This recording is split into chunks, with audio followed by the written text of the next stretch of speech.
नमस्कार।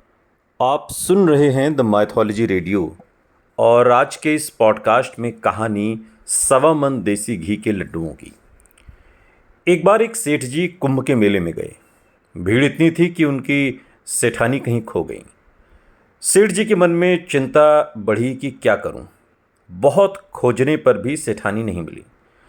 मार्ग में भगवान राम का मंदिर था। सेठ जी ने पुजारी जी से पूछा, महाराज मेरी पत्नी खो गई, क्या करूं?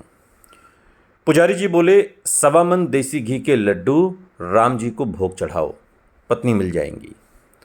सेठ जी बोले, ठीक है, जैसी आपकी आज्ञा। सेठ जी सवा मन देसी घी के लड्डू बनवाकर थाल सजाकर मंदिर में चढ़ाने के लिए ले जा रहे थे कि बीच में हनुमान जी का मंदिर पड़ा।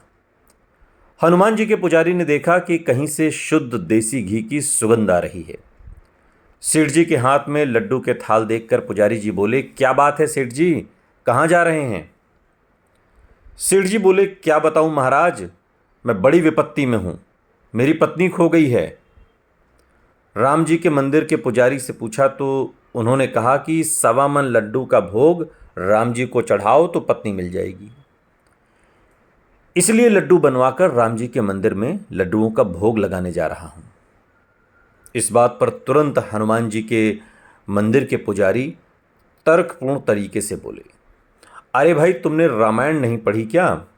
राम जी की पत्नी सीता मैया को भी बजरंगबली खोज कर लाए थे।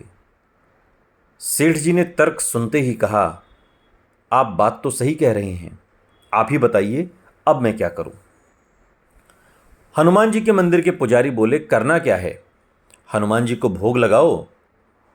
सेठ जी की बात तुरंत समझ में आ गई। उन्होंने राम जी के मंदिर पर भोग लगाने का विचार छोड़कर हनुमान जी के मंदिर में सवा मन लड्डू का भोग लगा दिया। अब भोग लगाकर जैसे ही हनुमान जी के मंदिर की परिक्रमा वो करने लगे, तभी परिक्रमा में ही सेठ जी को सेठानी मिल गई। सेठ जी ने सेठानी से पूछा कि तुम कहाँ थी? पत्नी बोली, मैं खो गई थी, घर जा रही थी, रास्ते में हनुमान जी का मंदिर देखा, सोचा हनुमान जी को प्रणाम करती चलूं और परिक्रमा में आप मिल गए। सेठ जी बोले, ये तो बड़ा चमत्कार है। सेठ जी ने इस तर्क को श्रद्धा के साथ स्वीकार किया। उन्होंने अपने निर्णय को बदला और लड्डुओं का भोग हनुमान जी को चढ़ा दिया। यहीं पर उनकी श्रद्धा और तर्क का मिलन हुआ।